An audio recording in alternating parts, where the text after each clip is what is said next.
Hello everyone, this is Adam Anderson, Product Trainer at Maple Systems. Welcome back for part 2 of our MAPware-7000 training video on alarm configuration for HMCs using IEC Mode.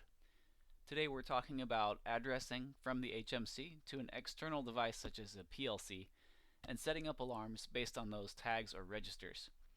The PLC we're using here is one of our own Maple PLCs, the MLC2-E with Ethernet, which we have set up as a Modbus TCP slave. This is easy to do since the Ethernet port has the Modbus slave driver enabled by default. All we have to do is assign Modbus addresses to start talking to it from our HMC. Let's take a look. Here you'll see that we've assigned Modbus addresses to various bits. Specifically, we'll focus on the digital output coils Y0 through Y3. These are great candidates for testing since we can toggle them from within MAPware if we get online with the MLC, or for example from the HMC if we set up toggle bits, as I'll show you later. The Modbus addresses we've assigned for these outputs here are 038 through 041. We'll need to keep this in mind as we're preparing to add external tags to our HMC project. For this MLC application, we added power on tasks to turn on Y1 and Y3. Let's verify that this is working by going online with it now.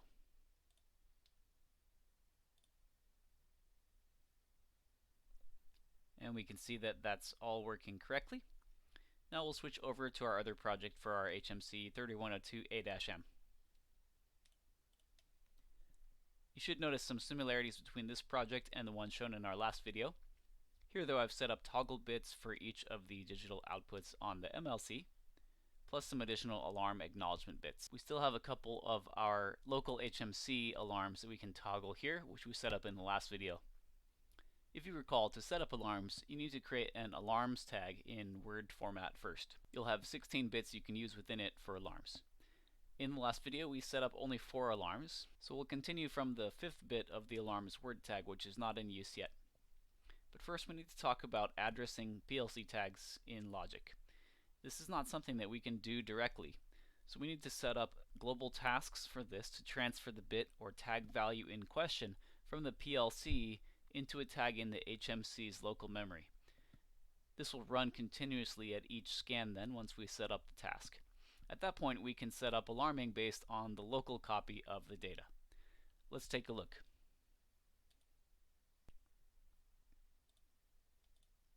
Last time we set up the alarms tag and we set up 4 bit tags to use as the local alarms, A0 through A3, and then 4 ACK or acknowledgement tags for these.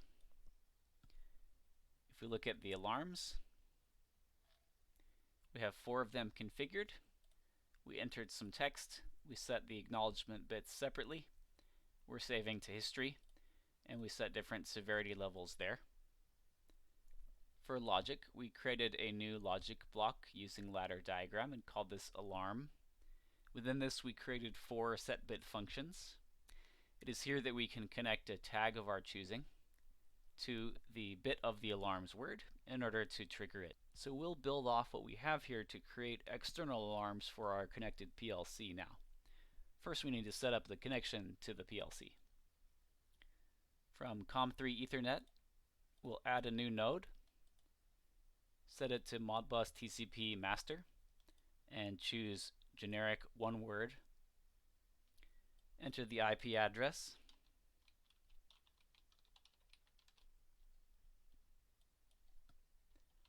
and then give it a name.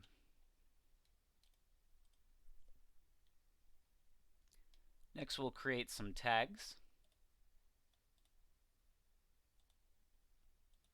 First we're going to create coil tags that look at the PLC. So we'll choose the Modbus PLC first, make sure it's set to coils, and we're going to call this output coil and create 4 of them.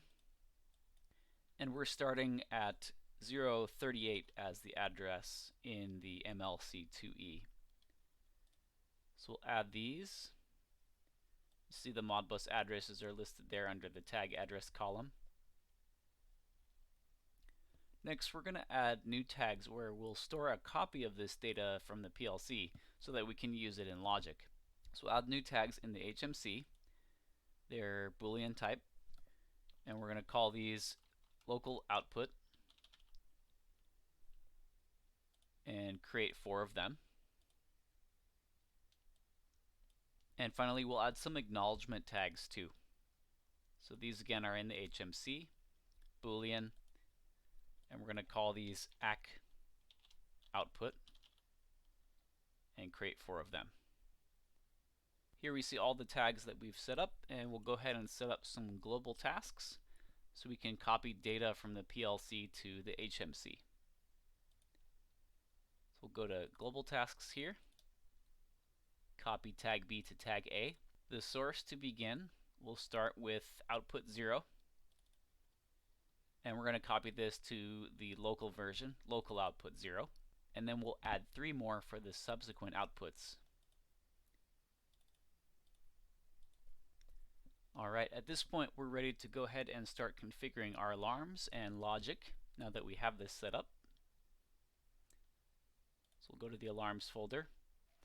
Remember we had the 4 previous alarms. Now we'll configure alarm number 4, which is the 5th one.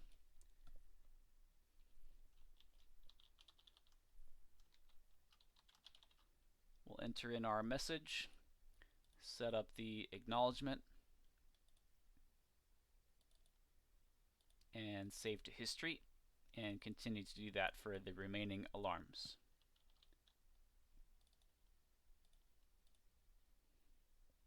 Okay, last step is to finish adding the logic for these. So we'll go back to our alarm block, and we're going to copy the previous rung,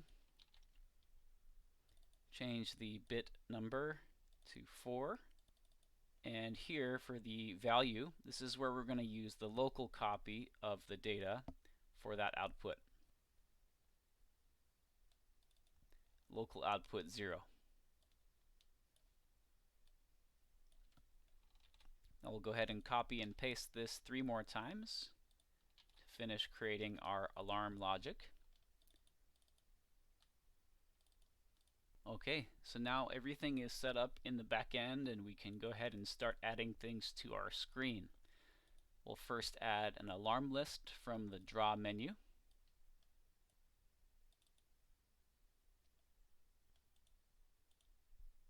Okay, and we can go ahead and add a toggle bit and momentary bit for turning on the output and for acknowledging the first alarm. We'll first do draw buttons bit action toggle bit, and this we will point to the output 0 directly in the PLC. We'll enable feedback so we can control the on and off state text.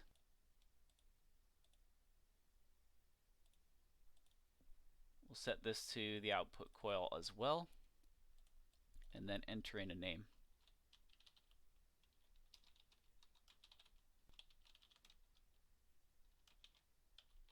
So this will allow us to directly turn that output on and off. And next we'll add a momentary bit so that we can acknowledge the alarm that will result from turning on the output.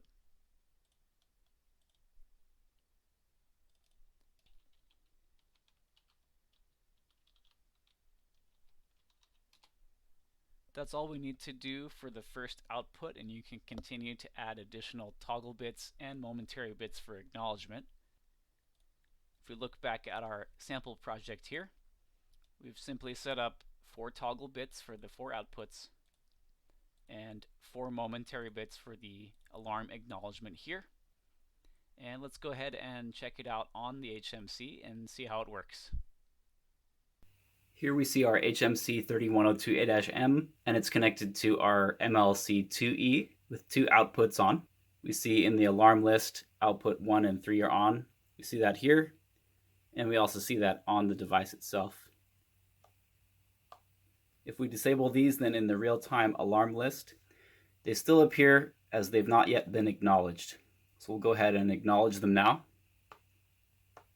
And they'll disappear from the real-time alarm list, but they'll remain in the historical alarm list below. We also retain our local HMC alarm functionality, even while we've set up alarms in the PLC. As you can see here, we have a local alarm that's on. We can disable it and acknowledge it while we're dealing with PLC alarms. If you have further questions about alarms or anything in MAPware-7000, be sure to check out our online support center at maplesystems.com. That's available 24/7. Thanks for joining us today. Take care, and we'll see you next time.